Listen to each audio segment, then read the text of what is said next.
Hello दोस्तों, नमस्कार। एक बार फिर से स्वागत है आपके अपने यूट्यूब चैनल देव जी के ट्रिक्स में। तो दोस्तों, हम यहाँ पर डेली जो कि दे सकते हैं सुबह 11 बजे आपकी जी के जीएस की क्लास होती है।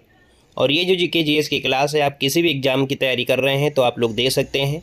इसका जो लेवल है 2025 की परीक्षाओं को देखते हुए यहाँ पर आपके प्रश्नों को रखा गया है।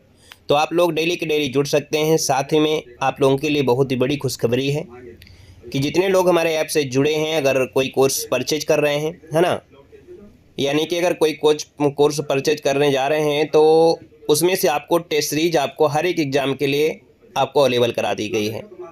यानी अगर आपकी हिंदी का कोर्स आपका 99 का है तो उसी 99 में से यहाँ पर आप लोगों के लिए टेस्ट सीरीज भी आपको फ्री उपलब्ध कराई गई है उसी में। और वो टेस्ट सीरीज अनलिमिटेड है और आप किसी भी एग्ज़ाम की तैयारी कर रहे हैं, है ना, चाहे एसएससी हो, चाहे फिर आपका यूपीडब्ल्यूएस से रिलेटेड हो, रेलवे से हो, हर एक प्रकार की टेस्ट सीरीज उसमें उपलब्ध करा दी गई हैं उतने ही पैसे में आपकी, है ना। तो उसका भी आप लोग फ़ायदा उठा सकते हैं। हमारे यूपी जीके का कोर्स मात्र 60 रुपये में है, जिसमें से आपको थ्योरी की क्लासें हों या आपके ऑब्जेक्टिव क्वेश्चन की हो, करंट अफेयर हो, कंप्यूटर में हो, है ना, उसमें भी आपके सभी मतलब जितने भी कोर्स आपके हैं सबसे कम दामों में है। किसी का 50 रुपये, 60 रुपये, ऐसा हमने यहाँ पर कोर्स रखा है। और सबके साथ टेस्ट सीरीज आपकी फ्री है। जैसे ही परचेज करेंगे टेस्ट सीरीज आपकी आ जाएगी, इसलिए हमारे ऐप से जरूर जुड़ जाएगा। ठीक है। गुड मॉर्निंग सभी को, good morning, Ram Ram, good morning सभी को, राम राम, गुड मॉर्निंग। खुश रहिए, ईश्वर सफल बनाए। तो चलिए फिर स्टार्ट किया जाए। सुपर फास्ट तरीके से हम लोग स्टार्ट करेंगे। ठीक है, चलिए सभी को नमस्ते। चलिए पहला क्वेश्चन आपसे यहाँ पर कह रहा है, हेलिना रक्षा उपग्रह को किस देश ने विकसित किया है। चलिए यहाँ पर जवाब देना है। फर्स्ट नंबर आपके सामने क्वेश्चन है और आपसे कह रहा है कि हेलिना रक्षा उपग्रह को किस देश ने विकसित किया है। 1 का ऑप्शन देना है और जवाब भी यहाँ पर देखिए आने शुरू हो गए हैं और आपका जो आंसर होगा इनमें से क्या हो जाएगा। तो आप कहेंगे सर ये भारत ने विकसित किया है। किसने विकसित किया है? तो आपका आंसर हो जाएगा 1 नंबर में कि हेलिना जो आपका है वो आपके भारत का ही है। ऑप्शन नंबर आपका फर्स्ट बिल्कुल सही हो जाएगा। अगला क्वेश्चन नंबर आपका दूसरा है और आपसे कह रहा है निम्नलिखित में से कौन है जो आपका सुमेलित नहीं है। आप कहेंगे सर पहला ऑप्शन दिया गया है सर सुंदरवन आपकी पश्चिम बंगाल में है, जो कि सही है। भीतर कनिका जो आपका उद्यान है वो आपकी उड़ीसा में है।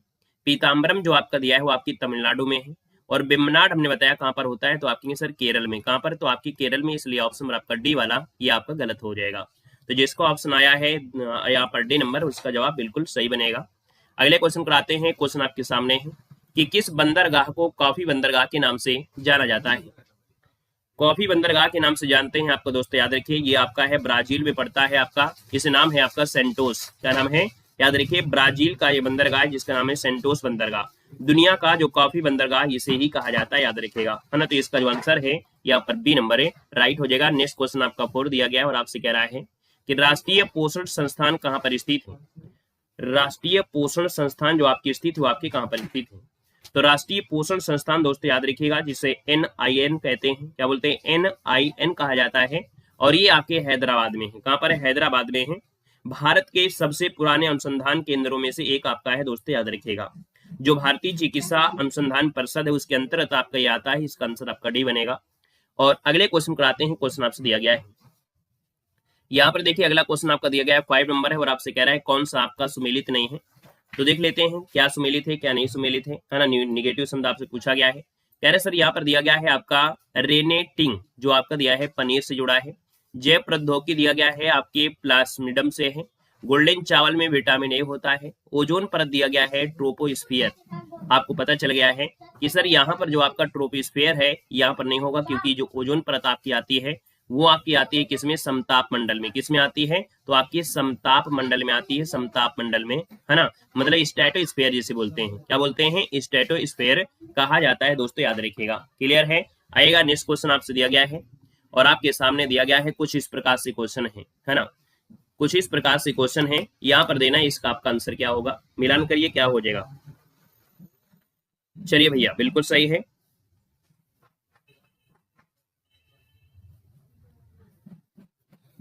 चलो ये कहाँ से भाई कमेंट कर रहे हैं? फजेंडा फजेंडा कहाँ मिल गया? कौन सा ऐसा है?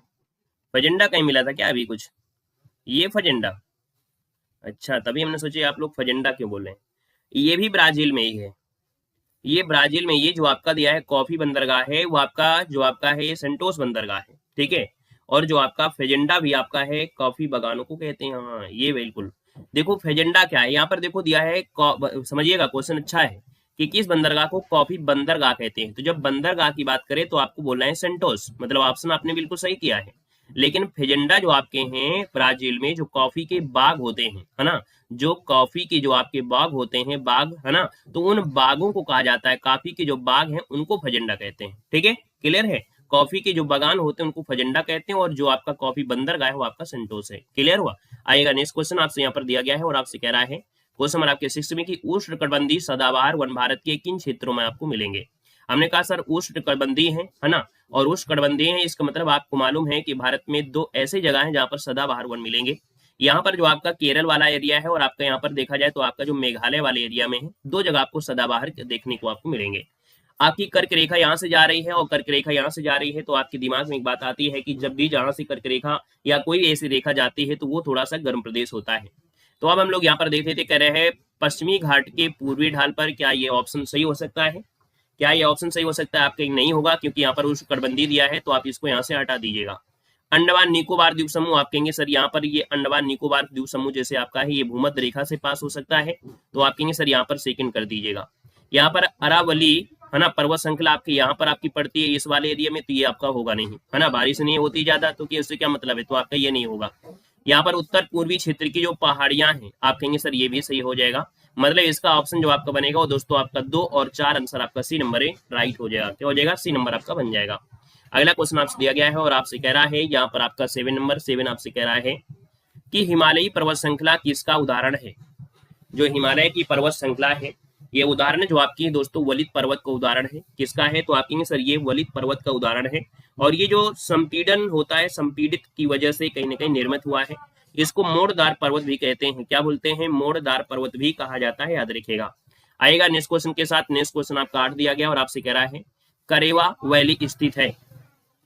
जो करेवा वैली है दोस्तों आपकी कश्मीर में है। कहां पर है? आपकी कश्मीर में है। और जो जम्मू कश्मीर है ना, मतलब जो कश्मीर घाटी है और जम्मू का जो संभाग क्षेत्र है वहां पर आपको देखने को ये मिलती है। यहाँ पर जो आंसर है वो आपका फर्स्ट यहाँ पर राइट हो जाएगा। यहाँ पर अगला क्वेश्चन नंबर आपका 9 है और आपसे कह रहा है कि किस आंदोलन के दौरान ऑपरेशन 0 आवर चलाया गया था। बहुत ही मस्त क्वेश्चन आपका है, बेहतरीन क्वेश्चन आपका दिया गया है। क्वेश्चन नंबर आपके 9 से है और 9 क्वेश्चन बहुत ही अच्छा है। ये क्वेश्चन आपसे पूछा गया है। यहाँ पर देख सकते हैं आपका 9 नंबर है और 9 की अगर बात कर लेते हैं तो ऑप्शन होगा क्या। चलिए, क्लास को लाइक नहीं किया है और लाइक नहीं किया है तो फिर वही डेली डेली कहना पड़ता है, तो फिर हम आपको लाइव क्लास नहीं दे पाएंगे भाई। ठीक है, इस प्रकार से हम लाइव क्लास नहीं दे सकते हैं, क्योंकि जब लाइव क्लास होते हैं तो भाई फिर आपको तो पूरा सहयोग करना चाहिए ना। अब आप वो भी नहीं करना चाहते, फ्री क्लास भी ले रहे हैं, ये सब गंदी बातें होती हैं। आप लोग छोटे बच्चे नहीं हैं, छोटे बच्चे नहीं हैं, ऐसे काम नहीं चलता है। ठीक है, लाइव क्लास हम भी बंद कर देंगे, फिर मत बोलना कि सर आप लाइव क्लास नहीं बोल देते हैं। रिकॉर्डेड क्लास देने लगेंगे, फिर आपको मर्जी चाहे लाइक करो चाहे ना करो, फिर हम ना मौजूद रहेंगे ना हमसे कोई मतलब रहेगा। भाई लाइव क्लास में होते हैं, हम आपकी कमेंट पढ़ते हैं, आपकी हर बात को समझते हैं, आपको जो डाउट होता है वो भी आपको यहाँ पर सॉल्व कराते हैं। और अगर ऐसा करोगे तो सीधी सीधी बात है, अभी हम ऑफलाइन कर देंगे। सीधी बात है कि रिकॉर्ड कर देंगे और रिकॉर्ड उठा के डाल देंगे, फिर तुम्हारी मर्जी, जैसे आपको समझना है वैसे समझिएगा। ठीक है, ऐसे काम चलता नहीं है। छोटे बच्चे नहीं हो कि छोटे बच्चे हो आप लोग। चलो, तो यहाँ पर देखो हमने कहा सर यहाँ पर दिया है कि किस आंदोलन के दौरान ऑपरेशन 0 आवर चलाया गया। 9 नंबर दिया है, तो आप कहेंगे सर 9 नंबर है और 9 का ऑप्शन यहाँ पर लगभग आ गया है, भारत छोड़ो आंदोलन। हाँ बिल्कुल सही है। बी नंबर जिसने दिया है भारत छोड़ो आंदोलन, है ना, बिल्कुल सही जवाब हो जाएगा कि जब भारत छोड़ो आंदोलन था तो उसके दौरान जो ब्रिटिश सरकार ने ऑपरेशन 0 चलाया था, और इस ऑपरेशन के तहत जो आंदोलन के नेता थे उनको गिरफ्तार किया जा रहा था। तो इसका आंसर आपका भी राइट हो जाएगा। नेक्स्ट क्वेश्चन आपसे दिया गया है 10 नंबर, और 10 नंबर की अगर बात कर लेते हैं तो आपसे कह रहा है सर कि किस व्यक्ति ने, क्या दिया है कि किस व्यक्ति ने रॉलेट एक्ट को जानबूझकर की गई हत्या कहकर संबोधित किया था। दोस्तों याद रखिए 10 नंबर का ऑप्शन बी हो जाएगा, ये जो आपका एंड्रयूज है। कौन है? तो वहां पर आपकी जो सीएफ एंड्रयूज है, इन्होंने कहा कि जो रॉलेट एक्ट है ये जानबूझकर की गई हत्या है। तो यहाँ पर आंसर आपका बी राइट हो जाएगा। नेक्स्ट क्वेश्चन दिया गया है और आपका 11 है, कह रहा है कि वन संरक्षण अधिनियम कब पारित किया गया था। वन संरक्षण अधिनियम है और ये जो पारित किया गया था ये कब पारित किया गया है आपसे पूछ रहा है। यहाँ पर 11 नंबर है और 11 का ऑप्शन दीजिएगा। आपका जो आंसर है 11 नंबर में वो आपका होगा क्या। वन संरक्षण पूछा गया है, वन्य जीव नहीं पूछा गया है। वन संरक्षण पूछा गया है, वन्य जीव नहीं पूछा गया है, तो आपका आंसर फर्स्ट हो जाएगा, क्योंकि वन संरक्षण अधिनियम है। अगर वन्य जीव हो जाता तो भी ऑप्शन आपका चेंज होता। वन संरक्षण है तो वन संरक्षण आपका 19 का जो ऑप्शन है यहाँ पर फर्स्ट नंबर है, वो ऑप्शन आपका ए नंबर है, यहाँ पर राइट हो जाएगा, ए नंबर आपका बन जाएगा। ठीक है, चलो तो यहाँ पर अगले बताइएगा, यहाँ पर है अगले पॉइंट की अगर बात करते हैं, है ना, अगले पॉइंट आपसे क्या कह रहा है। चलो अगला क्वेश्चन आपको दिया गया है और आपसे कह रहा है कि सर इनमें से कौन सी ग्रीन हाउस प्रभाव उत्पन्न करने वाली गैस है। जो ग्रीन हाउस गैस है, इसको प्रभाव उत्पन्न करने वाली गैस में देखा जाए तो आप कहेंगे सर यहाँ पर देखा जाए तो आपका जलवाष्प भी है, यहाँ पर आपका मीथेन भी है, यहाँ पर आपका ओजोन भी है। तो हमने कहा सर यहाँ पर आंसर आपका डी हो जाएगा, इनमें से सभी बिल्कुल सही जवाब हो जाएगा। क्वेश्चन नंबर आपका 13 है और आपसे कह रहा है कि सिगरेट के धुएं में मुख्य रूप से प्रदूषक होता है। जो लोग सिगरेट पीते रहते हैं और उसका जो धुआं निकलता है, उस धुएं में जो प्रदूषण होता है वो होता है यहाँ पर दोस्तों कार्बन मोनोऑक्साइड, है ना, और होता है यहाँ पर बेंजीन। आपको याद होगा कि सबसे खतरनाक गैस होती है कार्बन मोनोऑक्साइड, है ना, तो इसलिए कहा जाता है कि सिगरेट ना पिए, है ना, क्योंकि कार्बन मोनोऑक्साइड है। तो यहाँ पर आप कहेंगे सर बी और सी, मतलब ऑप्शन नंबर आपका डी यहाँ पर राइट हो जाएगा। क्वेश्चन नंबर आपका 14 है और आपसे कह रहा है कि गैसोहाल मिश्रण होता है। जो गैसोहाल है, गैसोहाल में दोस्तों याद रखिएगा 90% पेट्रोल होता है, 10% आपका एल्कोहल होता है। तो याद रखिएगा यहाँ पर आंसर जो आपका फर्स्ट यहाँ पर राइट हो जाएगा। क्वेश्चन नंबर आपका 15 है और आपसे कह रहा है कि यदि एक वस्तु एक समान गति से वृत्ताकार पथ पर गतिशील है तो इसमें से जो उसका त्वरण होता है या वेग होता है उसमें क्या परिवर्तन मिलेगा। जब कोई एक वस्तु एक समान गति से अगर वृत्ताकार पथ में क्या कर रही है, गतिशील रहती है, तो भाई यहाँ पर अगर हम बात करते हैं तो यहाँ पर क्या है, इसका त्वरण बढ़ता है, त्वरण घटता है, इसका वेग परिवर्तित होता है, इसका वेग एक समान होता है। तो आप कहेंगे सर यहाँ पर देखा जाए तो यहाँ पर जो आपका सेम है, यहाँ पर आंसर क्या हो जाएगा। चलो, जब कोई वस्तु एक समान चाल से वृत्ताकार पथ पर घूम रही है तो उसका वेग क्या होता है, उसका वेग यहाँ पर आपका दिया है वेग एक समान रहता है ना, और कहीं कहीं आपका दिया है वेग परिवर्तन होता है। क्या दिया है, वेग परिवर्तन होता है। थोड़ा सा ये क्वेश्चन में आपको डाउट लगेगा, है ना। याद रखिएगा जब कोई वस्तु एक समान वृत्ताकार पथ पर चलती है तो इसकी जो एक समान वृत्तीय गति, इसको एक समान वृत्तीय गति कहते हैं। गति में जो वस्तु होती है उसकी चाल नियत होती है लेकिन वेग बदलता है। अब ये पॉइंट को समझिएगा कि इसमें क्या होता है कि जो वस्तु की चाल होता है, वस्तु की जो चाल होती है, जो चाल होती है वो नियत रहती है, कांस्टेंट रहता है ना, कांस्टेंट रहता है। लेकिन जो वेग होता है, जो वेग होता है दोस्तों याद रखिए, वेग होता है वो क्या होता है, इसमें बदलता रहता है। क्या कहता है, बदलता रहता है। इस बात को याद रखिए जब कोई आपकी वृत्ताकार में होती है। तो आप कहेंगे सर यहाँ पर ऑप्शन नंबर आपका सी इसका राइट हो जाएगा, क्योंकि यहाँ पर जो आपका दिया गया है वो आपकी वेग आपका हुआ है। ठीक है ना, तो इसका आंसर आपका हो जाएगा, इसका जो आंसर आपका सी वाला आपको हो जाएगा। याद रखिए वेग परिवर्तित होता है लेकिन जो चाल है वो आपकी नियत होती है, कांस्टेंट रहती है। ठीक है, आएगा नेक्स्ट क्वेश्चन में। नेक्स्ट क्वेश्चन आपका 16 है और आपसे कह रहा है सूची फर्स्ट को सूची सेकंड से यहाँ पर सुमेलित करना है। और आपसे क्या दिया गया है, पहले ऑप्शन को देना अमीटर। जो अमीटर होता है ये काम क्या करता है, तो अमीटर का काम होता है दोस्तों याद रखिएगा विद्युत, है ना, ये आपके इलेक्ट्रिसिटी से जुड़े हैं। हाइग्रो, और हाइग्रो मतलब होता है आपकी जो आर्द्रता होती है, तो आप कहेंगे सर ये आर्द्रता हो जाएगा, है ना, सापेक्ष आर्द्रता। बैरोमीटर जो आपका होता है वो क्या करता है, तो आप कहेंगे सर ये दाब को मापता है, यहाँ पर हो जाएगा। और वाट जो होता है वो शक्तिमान वाट लगा देता है, तो शक्ति हो जाएगा, है ना, शक्ति का मात्रक वाट हो जाएगा। मतलब ऑप्शन आपका सी यहाँ पर आ रहा है, तो बिल्कुल सही जवाब इनमें से बन जाएगा। आएगा नेक्स्ट क्वेश्चन के साथ। क्वेश्चन नंबर आपका 17 है और आपसे कह रहा है कि बहिष्कृत भारत नामक पुस्तक का जो प्रकाशन है वो किसने किया था। क्वेश्चन नंबर आपका 17 है और हर एक क्वेश्चन बिल्कुल आपका सिलेक्टेड आपका है। देख सकते हैं बहिष्कृत भारत नामक जो समाचार है, यहाँ पर जो भीमराव अंबेडकर जी थे, जिनका कहा गया है कि डॉक्टर भीमराव अंबेडकर को पूरा नाम अगर पूछे तो डॉक्टर भीमराव रामजी अंबेडकर ये कहा गया है ना, तो यहाँ पर आंसर आपका बी हो जाएगा, सी हो जाएगा, बी आर अंबेडकर इसका आंसर राइट हो जाएगा। और ये मराठी भाषा में था। किस भाषा में, तो आपकी मराठी भाषा में ये प्रकाशित होता था दोस्तों, याद रखिएगा। 1927 में इसका प्रकाशन हुआ था, है ना, और ये समाचार पत्र बंबई से प्रकाशित होता था, बंबई से। ठीक है, आइएगा नेक्स्ट क्वेश्चन के साथ। नेक्स्ट क्वेश्चन आपका 18 है और आपसे कह रहा है कि आधुनिक भारत का निर्माता किसे कहा जाता है। आधुनिक भारत का निर्माता जो कहते हैं वो किसको कहते हैं दोस्तों, याद रखिए ये आपके राजा राम मोहन राय हैं। मतलब ऑप्शन नंबर आपका बिल्कुल सही जवाब इनमें से राइट हो जाएगा, राजा राम मोहन राय आपका आंसर है, राइट हो जाएगा। हालांकि देखा जाए तो कई ऐसे लोग भी आपको मिलेंगे, हो सकता है जवाहरलाल नेहरू आपको मिल जाए, हो सकता है राजा राम मोहन राय मिल जाए, हो सकता है डॉक्टर बी आर अम्बेडकर मिल जाएंगे, हो सकता है राजा राम मोहन राय मिल जाएंगे। मतलब कुछ ऐसे आपके शब्द होते हैं अगर हम ऑप्शन के अनुसार बात करें, वैसे आप राजा राम मोहन आप कहते हैं, लेकिन फिर भी जवाहरलाल नेहरू, राजा Ram Mohan Roy, doctor B are Ambedkar, कई लोगों को जाना जाता है इस आधुनिक युग निर्माता में। लेकिन हम यहाँ पर बात करेंगे ऑप्शन नंबर आपकी डी की तरफ, है ना। चलिए, वेरी गुड, ट्रिपल आर। यहाँ पर अगला क्वेश्चन दिया गया है और आपसे कह रहा है 19 नंबर में कह रहा है कि ड्यूस डबल फॉल्ट जैसे शब्द का जो संबंध होता है वो किस खेल से जुड़ा है। यहाँ पर हम बात करते हैं 19 नंबर में, तो आप कहेंगे सर यह जो आपका ड्यूस आपका है, ड्यूस है ना, डबल फॉल्ट, ये जो शब्द प्रयोग होते हैं वो कौन से खेल में आपके प्रयोग किए जाते हैं। यहाँ पर कहेंगे सर 19 नंबर है और 19 की बात कर लेते हैं, तो ऑप्शन नंबर आपका सी हो जाएगा, जो लॉन टेनिस होता है। क्या होता है, जो लॉन टेनिस होता है। यहाँ पर आंसर आपका बन जाएगा सी नंबर, इसका राइट हो जाएगा। अगला क्वेश्चन आपके सामने है, 20 नंबर है और 20 नंबर में पहला ऑप्शन कह रहा है कि सर जो प्राक्कलन समिति होती है इसके संबंध में कथन में विचार करना है। इसमें सदस्यों की संख्या आपसे 25 दिया गया है, जबकि 22 होती है। इसके सदस्यों में सदस्य 10 सदस्य लोकसभा से होते हैं, जो कि गलत दिया है। याद रखिए, लोकसभा से आपके 15 होते हैं, बाकी 7 जो होते हैं वो राज्यसभा से होते हैं, आपका गलत हो गया है। कार्यकाल 3 वर्ष का होता है, आप कहेंगे सर ये भी गलत हो गया है। यहाँ पर कोई भी मंत्री समिति का सदस्य नहीं हो सकता है, कोई भी मंत्री समिति का सदस्य नहीं हो सकता है, ये आपका आंसर डी वाला बनेगा। केवल और केवल 4 इसका आंसर राइट है। अच्छा क्वेश्चन आपका है, कोई भी जो मंत्री है समिति का सदस्य नहीं हो सकता है, याद रखिए इसका ऑप्शन डी राइट हो जाएगा। यहाँ पर अगला क्वेश्चन दिया गया है और 21 नंबर में, अब आप कहेंगे कौन होते हैं, तो इसमें विपक्ष के नेता वगैरह होते हैं, ठीक है। क्वेश्चन नंबर आपका 21 और 21 नंबर आपसे कह रहा है यहाँ पर कि राज्यपालों की सम्मेलन की अध्यक्षता कौन करता है। 21 नंबर की बात करते हैं, तो दोस्तों यहाँ पर देखा जाए तो राज्यपाल की जो सम्मेलन है इसकी अध्यक्षता कौन करेगा, तो राष्ट्रपति करेगा। ऑप्शन नंबर आपका फर्स्ट राइट हो जाएगा। सूची फर्स्ट को सूची सेकंड से आपको सम्मिलित करना है, पहले ऑप्शन को देखना है और पहला ऑप्शन यहाँ पर दिया गया है 22 नंबर में से पहले ऑप्शन की अगर हम बात करते हैं तो देखिए भाग आपका 5 है। भाग 5 संघ से संबंधित आपका जुड़ा हुआ है, कोई दिक्कत नहीं है। यहाँ पर जो भाग 1 से आपके अनुसूचित जाति और जनजाति से आपका जुड़ा हुआ है।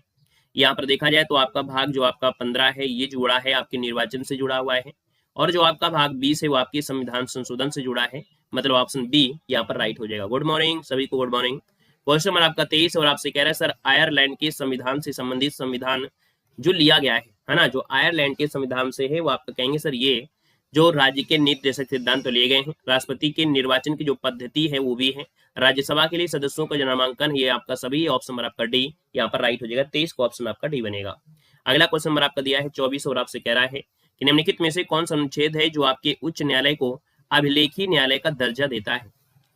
हाईकोर्ट को दोस्तों अभिलेखी न्यायालय का जो दर्जा देता है ये आपका आर्टिकल होता है, इस आर्टिकल को बोलते हैं यहाँ पर 215। क्या बोलेंगे, ऑप्शन नंबर आपका 215 आपका आंसर बिल्कुल राइट हो जाएगा। और भारतीय संविधान 1950 जो प्रत्येक उच्च न्यायालय एक अभिलेखी न्यायालय होगा ऐसा कहा गया था दोस्तों, याद रखिए। और ऐसे न्यायालय की सभी शक्तियां प्राप्त हो जाती हैं। क्वेश्चन नंबर आपका दिया है 25 में और आपसे कह रहा है भारत का संविधान किस प्रकार का है। भारत का जो संविधान है दोस्तों याद रखिएगा ये कैसा है, तो आप कहेंगे सर एकात्मक है, आप कहेंगे संघात्मक है, आप कहेंगे ये भी नहीं लग रहा है, तो फिर ऑप्शन सी देखिएगा। साधारणता एकात्मक और विशेष स्थिति में आपका संघात्मक है, ऑप्शन नंबर आपका सी राइट हो जाएगा। क्वेश्चन नंबर आपका 26 और आपसे कह रहा है यहाँ पर कि भारत का जो संविधान कहता है कि अवशिष्ट अधिकार किसके पास रहेंगे। भारत का संविधान कहता है सर जो अवशिष्ट शक्तियां हैं देखा जाए तो ये आपकी संसद के पास होते हैं, कानून बनाना वगैरह, ये अवशिष्ट शक्तियां आपके देखा जाए तो आपकी किसमें है, संघ की संसद के पास होंगी, जो कि कनाडा से अभी के अभिप्रेरित है, कनाडा से ली गई हैं। अगले क्वेश्चन आते हैं, क्वेश्चन नंबर आपका 27 और आपसे कह रहा है कि किस प्रस्ताव को पारित किए जाने पर मंत्रिपरिषद को इस्तीफा देना पड़ता है। अगर ऐसा प्रस्ताव पारित हो जाए तो दोस्तों याद रखिएगा कि जो अविश्वास प्रस्ताव होता है ना, मंत्रिपरिषद को इस्तीफा देना पड़ेगा अगर विश्वास प्रस्ताव पारित हो जाता है तो। क्वेश्चन नंबर आपका दिया है 28 में और आपसे कह रहा है लोक लेखा समिति में संबंधित तथ्यों पर सही कौन सा है। 28 नंबर को देख लेते हैं और 28 नंबर में पहला ऑप्शन दिया गया है सर इसमें कुल 22 सदस्य होते हैं, इसमें राज्यसभा के 15 सदस्य होते हैं। इस समिति के सदस्यों को प्रति वर्ष अनुपातिक प्रतिनिधि के चयन पर होता है। कहेंगे सर कुछ तो गड़बड़ है भाई, कुछ तो गड़बड़ है। यहाँ पर देखो गड़बड़ क्या है, ये वाला गड़बड़ हो गया है, क्योंकि राज्यसभा के 7 सदस्य होते हैं और लोकसभा के 15 होते हैं ना, तो आप कहेंगे सर बी नंबर तो बिल्कुल आपका गलत दिया है। कुल 22 सदस्य होते हैं, पहला तो आपका सही दिया गया है ना। और यहाँ पर इस समिति के सदस्यों को प्रति वर्ष अनुपातिक प्रतिनिधि के आधार पर चयन करेंगे, मतलब फर्स्ट नंबर आपका राइट हो जाएगा। क्वेश्चन नंबर आपका दिया है 29 नंबर और आपसे कह रहा है गिल्ट एज्ड मार्केट निम्नलिखित में से किससे संबंधित है। दोस्तों याद रखिए जो आपकी सरकारी प्रतिभूतियां होती हैं है ना, उनके व्यापार से जुड़ा शब्द आपका है gilt edge market, option number आपका सी यहाँ पर राइट हो जाएगा। क्वेश्चन नंबर आपका 30 है और आपसे कह रहा है कि चालू खाते के संदर्भ में किस वर्ष रुपए को पूर्ण रूप से परिवर्तनीय घोषित कर दिया गया था। यहाँ पर 30 नंबर है, और 30 नंबर की अगर बात कर लेते हैं दोस्तों, ये बात है 1994 की। कब की बात है? 1994 की। और अगस्त 1994 में जो भारतीय रुपए है, इसके भारतीय रुपए को चालू खातों में पूरी तरह से परिवर्तनीय घोषित कर दिया गया था। आंसर नंबर आपका डी बनेगा। क्वेश्चन नंबर आपका दिया है 31, और आपसे कह रहा है कि डायमेंटिना गर्त या खाई किस महासागर में स्थित है? 31 नंबर है, और 31 को ऑप्शन बी हो जाएगा हिंद महासागर। क्या हो जाएगा? हिंद महासागर जो आपका है यहाँ पर हिंद महासागर होगा, क्योंकि बात हो रही है डायनामेंटिना गर्त या खाई आपकी, इसका आंसर आपका भी बनेगा। प्रशांत महासागर में जो आपकी वो मैरियाना गर्त है ना, मैरियाना गर्त प्रशांत महासागर में है। अगला क्वेश्चन आपका 32, और आपसे कह रहा है बरमुडा त्रिभुज का त्रिकोण किस महासागर में स्थित है? 32 नंबर की बात करते हैं तो दोस्तों याद रखिएगा, जो बरमुडा कह सकते हैं त्रिभुज है, आपने देखा होगा, जो आपका एक मूवी भी है बरमुडा, है ना, बरमुडा एक जो आपकी है मूवी भी आपकी है। जैसे कि आपका अमेरिका, इधर आपका अमेरिका हो जाएगा, है ना, यहाँ पर देखा जाए तो आपका अमेरिका है, मैक्सिको खाड़ी हो गया इधर, जो भी अमेरिका वगैरह। तो यहाँ पर एक त्रिकोण ऐसे आपका बनता है, और कहा जाता है कि इसके बीच में से अगर कोई जहाज या लोहे की चीज जाती है, अपने अंदर समाहित कर लेती है और गायब हो जाता है ना, तो यही जो आपका होता है इसे बोलते हैं बरमुडा त्रिकोणीय बरमुडा ट्रायंगल कहते हैं। और ये जो आपका स्थित है, तो हमने बताया कहाँ पर है, तो ये तो आपका देखो अमेरिका है, दक्षिण अमेरिका है, तो इसका मतलब उत्तरी प्रशांत महासागर बोलेंगे। यहाँ पर 32 नंबर का ऑप्शन आपका, सॉरी यहाँ पर प्रशांत महासागर नहीं होगा, क्योंकि ये आपका है अटलांटिक महासागर, यहाँ से है अटलांटिक महासागर। तो आपका हो जाएगा उत्तर पश्चिम अटलांटिक महासागर, इसे बोलेंगे। क्या बोलेंगे? उत्तर पश्चिम अटलांटिक महासागर बोलेंगे। ऑप्शन नंबर आपका सी राइट हो जाएगा। आएगा क्वेश्चन नंबर आपका 33, और आपसे कह रहा है कि आग्नेय चट्टान ग्रेनाइट का रूपांतरित रूप होते हैं। जो आग्नेय चट्टान होती हैं ये ग्रेनाइट को रूपांतरित करके होती हैं, और कुल मिला के देखा जाए तो आप कहेंगे सर यहाँ पर बनता है यहाँ पर नीस, है ना, याद रखिए आग्नेय चट्टान जो है ग्रेनाइट का रूपांतरित रूप आपका नीस होता है, नीस। ऑप्शन नंबर आपका बी बनेगा। अगला क्वेश्चन आपका दिया है 34, और आपसे कह रहा है कि अंतरिम सरकार में मुस्लिम लीग के कितने प्रतिनिधि शामिल हुए थे? 34 नंबर की बात करते हैं तो दोस्तों याद रखिएगा कि जब अंतरिम सरकार में, है ना, ये बात हो रही है अंतरिम सरकार की हो रही है, वो मुस्लिम लीग के सदस्यों में से नहीं है, याद रखिएगा। तो यहाँ पर आप कहेंगे सर अंतरिम सरकार जब थी इसमें मुस्लिम लीग के जो प्रतिनिधि आपके 5 शामिल हुए थे। इसका जो आंसर है यहाँ पर 34 नंबर में वो आपका बी यहाँ पर राइट हो जाएगा, याद रखिएगा, ठीक है ना। और अगर भारतीय सभा की अगर बात करें तो उसमें मुस्लिम लीग के 73 सदस्य, 28 सदस्य भारतीय सभा में, 93 रियासत थे। ये आपके संविधान बनने के समय की बात है, लेकिन ये अंतरिम सरकार की बात हो रही है ना। क्वेश्चन में थोड़ा परिवर्तन है। क्वेश्चन नंबर आपका 35, और आपसे कह रहा है कि अनवार ए सुआइली किसका फारसी अनुवाद है? अनवार ए सुआइली किसका फारसी अनुवाद है? दोस्तों 35 नंबर का ऑप्शन डी हो जाएगा, ये जो आपका पंचतंत्र है ना, क्या है यहाँ पर पंचतंत्र विष्णु शर्मा जो ऑप्शन है, ऑप्शन बनेगा यहाँ पर आपका डी नंबर आपका पंचतंत्र, इसका आंसर आपका राइट हो जाएगा। अगले क्वेश्चन कराते हैं। क्वेश्चन आपसे अगला पूछा गया है, और आपसे कह रहा है यहाँ पर क्वेश्चन नंबर आपका दिया है 36, और आपसे कह रहा है कि भारत में प्रिंटिंग प्रेस का आगमन किस देश की देन मानी जाती है? आपके भारत में जो प्रिंटिंग प्रेस है ना, ये आपकी देन है, आपके पुर्तगाल की देन है। किसकी है? तो आपकी पुर्तगालियों की देन है। ऑप्शन नंबर आपका बनेगा वो आपका फर्स्ट हो जाएगा, पुर्तगाल की देन है दोस्तों, याद रखिएगा। और आपके गोवा में प्रिंटिंग प्रेस लाया गया था, 16वीं शताब्दी में प्रिंटिंग प्रेस गोवा में सबसे पहले लाया गया था। क्वेश्चन नंबर आपका 37 है कि राजा राम मोहन राय की मृत्यु के पश्चात ब्रह्म समाज का नेतृत्व किसने किया था? दोस्तों याद रखिए ये आपके देवेंद्र नाथ टैगोर हैं, है ना, और आपके केशव चंद्र सेन थे। लेकिन आप फोकस किस पे करेंगे? आप फर्स्ट ऑप्शन पर करेंगे, यहाँ पर आपके जो कि आपके देवेंद्र नाथ टैगोर आपके होंगे, है ना। तो ऑप्शन नंबर आपका यहाँ पर बी यहाँ पर राइट हो जाएगा। अगर आप बोले सर ये केशव चंद्र सेन क्या है, इन्होंने केशव चंद्र सेन ने किया था आदि ब्रह्म समाज, क्या दिया था? तो यहाँ पर इन्होंने जो दिया था वो आदि ब्रह्म समाज के लिए था। आदि ब्रह्म समाज से आपके थे, याद रखिए, मतलब उसी जो ब्रह्म समाज है, तो ब्रह्म समाज का ही एक नाम आपका आदि ब्रह्म समाज है। तो आदि ब्रह्म समाज से अगर बोले तो केशव चंद्र है, और ब्रह्म समाज का यहाँ पर देवेंद्र नाथ।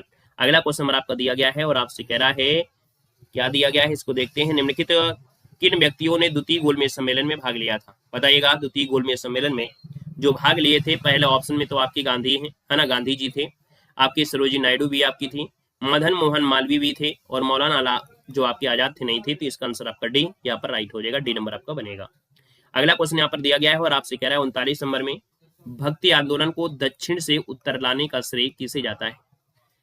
कि जो भक्ति आंदोलन है उसको दक्षिण से उत्तर भारत लाने का जो श्रेय जाता है वो किसको जाता है? तो दोस्तों ये है आपके रामानंद। कौन है? स्वामी रामानंद को जाता है ना। वे पहले आचार्य थे जिन्होंने उत्तर भारत में भक्ति का प्रचार किया था। फर्स्ट नंबर आपका राइट हो जाएगा। क्वेश्चन नंबर आपका 40 है, और ये जो आपकी बौद्ध संगीतियां हैं, ये बौद्ध संगीति आपको बताना है कि कहाँ और किसके समय से आपके संबंधित है।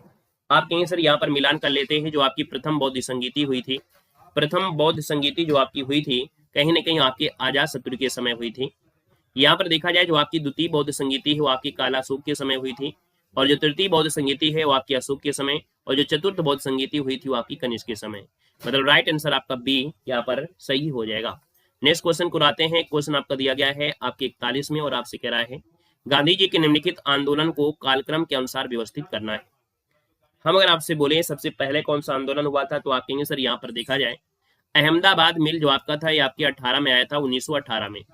यहाँ पर देखा जाए तो आपका खेड़ा भी आपका 18 में था, लेकिन कहीं ना कहीं डेट में आपको परिवर्तन मिलेगा। यहाँ पर रॉलेट एक्ट आपका आया दोस्तों, याद रखिएगा, यहाँ पर रॉलेट एक्ट आपका हो गया है ना, और इसके बाद आपका असहयोग आंदोलन हो गया, ये क्योंकि ये आपका 1919 में आया था, और असहयोग आंदोलन आपका जो है वो आपकी इसके बाद आया था। इसका मतलब आपका डी नंबर यहाँ पर राइट हो जाएगा। क्वेश्चन नंबर आपका 42 और आपसे कह रहा है कि नाभिक के अलावा कोशिका के किस कोशिकांग में डीएनए होता है।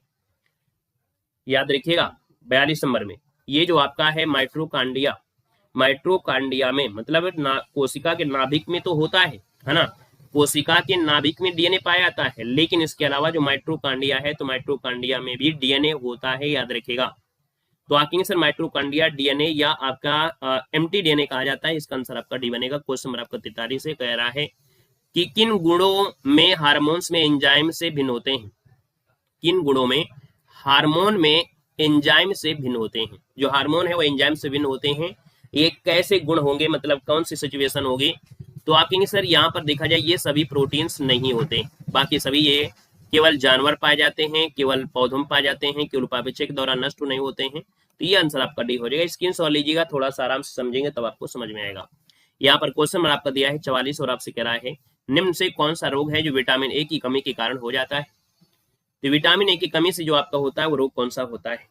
रतौंधी होती है, आंखों के सफेद हिस्से में जो धब्बा होता है, त्वचा की समस्या होती है, विकास जैसी समस्या होती है। यहाँ पर दोस्तों याद रखिएगा नास्टियो मलेशिया आपकी हड्डी से एनीमिया होगा नहीं, स्कर्वी होगा नहीं, तो आपके सर एक ऑप्शन बचा है जीरोप्थेलीमिया, इसे कहा जाता है। इसका आंसर फर्स्ट आपका राइट हो जाएगा। क्वेश्चन नंबर आपका 45 और आपसे कह रहा है कि एक बायोटेक्निक जिसमें अल्ट्रासोनिक ध्वनि का उपयोग किया जाता है। दोस्तों यहाँ पर इसे कहते हैं सोनोग्राफी, है ना, याद रखिए बायोटेक्निक जिसमें अल्ट्रासोनिक ध्वनि का उपयोग करते हैं, ये सोनोग्राफी होता है। झुंड का पता लगाने के लिए कहीं ना कहीं करते हैं, सोनोग्राफी होती है। सॉरी, ये सोनोग्राफी अलग चीज है ना, ये जो सोनोग्राफी अलग चीज है। सोनोग्राफी क्या होती है, मतलब जब अल्ट्रासाउंड होता है ना, जब अल्ट्रासाउंड होता है तो अल्ट्रासाउंड को ही हम लोग सोनोग्राफी कहते हैं ना। सोनोग्राफी से बच्चे का लिंग निर्धारण नहीं होता है, ये दंडनीय अपराध है। जब आप अल्ट्रासाउंड कराने जाते हैं तो उसमें लिखा होता है ना, कि बच्चे का लिंग निर्धारण ये नहीं बताया जाएगा, ये कुल मिला के दंडनीय अपराध अगर पूछने में है तो ये आपका सोनोग्राफी होता है, जिसमें आपके अल्ट्रासोनिक ध्वनि का उपयोग होता है। इसलिए आंसर आपका ए फर्स्ट राइट हो जाएगा, है ना। यहाँ पर अगला क्वेश्चन आपसे कह रहा है सर 46 नंबर और आपसे कह रहा है यदि लोलक की लंबाई 4 गुनी कर दी जाए तो लोलक के झूलने की अवधि पर क्या प्रभाव पड़ेगा। यदि लोलक की लंबाई, इसका मतलब है कि जैसे आपका ये है और इस धागे की लंबाई 4 गुना कर दी जाती है ना, 4 गुना यहाँ पर कर दी जाती है, तो आपसे कह रहा है सर कि लोलक की झूलने की अवधि क्या होगी, उसमें प्रभाव क्या पड़ेगा। तो इसमें प्रभाव जो पड़ेगा वो दोगुनी हो जाएगी, क्या हो जाएगी, दोगुनी। ऑप्शन नंबर आपका बी बनेगा। क्वेश्चन नंबर आपका 47 और आपसे कह रहा है कि वायु अंगार गैस में मुख्य घटक होता है। जो वायु अंगार गैस होती है उसमें क्या क्या चीजें होती हैं, याद रखिएगा। इसमें आपकी कार्बन मोनोऑक्साइड होता है, N2 होता है, CO2 भी होता है, मतलब carbon monoxide, hydrogen, carbon dioxide, nitrogen आदि गैसें होती हैं। तो यहाँ पर आंसर आपका फर्स्ट राइट हो जाएगा। क्वेश्चन नंबर आपका 48 और आपसे कह रहा है कि इसमें से कौन सा हार्मोन है जो पीयूष ग्रंथि से स्रावित नहीं होता है। यहाँ पर 48 नंबर की बात करते हैं तो दोस्तों याद रखिएगा, यहाँ पर थायराइड स्टिमुलेटरी हार्मोन्स होता है, मानव वृद्धि हार्मोन्स भी होता है, प्रोलैक्टिन भी हार्मोन्स होता है, लेकिन कैल्सीटोनिन जो हार्मोन्स है ये आपकी पीयूष ग्रंथि से स्रावित नहीं होता है। यहाँ पर जो आंसर आपका है वो आपका आंसर डी यहाँ पर राइट हो जाएगा। दोस्तों याद रखिएगा, तो यहाँ पर दिया है कैल्सीटोसिन और एक होता है सोमाटोस्टिन। क्या होता है सोमाटोस्टिन, वो भी जो आपका है वो भी आपका कहीं ना कहीं पीयूष ग्रंथि से नहीं होता है। अगला क्वेश्चन हमारा 49 है और आपसे कह रहा है मादा जनन तंत्र में किसको मुख्य जनन अंग कहा जाता है।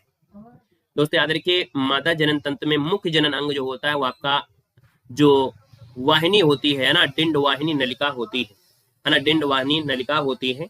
यहाँ पर आपका है, अगर ये आपका ना होता, जिसे बोलते हैं फैलोपियन ट्यूब, है ना, जो कि योनि या आपकी डिंब वाहिनी नलिका कहेंगे, अगर ये नहीं होता तो हम ऑप्शन में आपका सेकंड ऑप्शन हम लोग प्रायिकता देते बी नंबर में।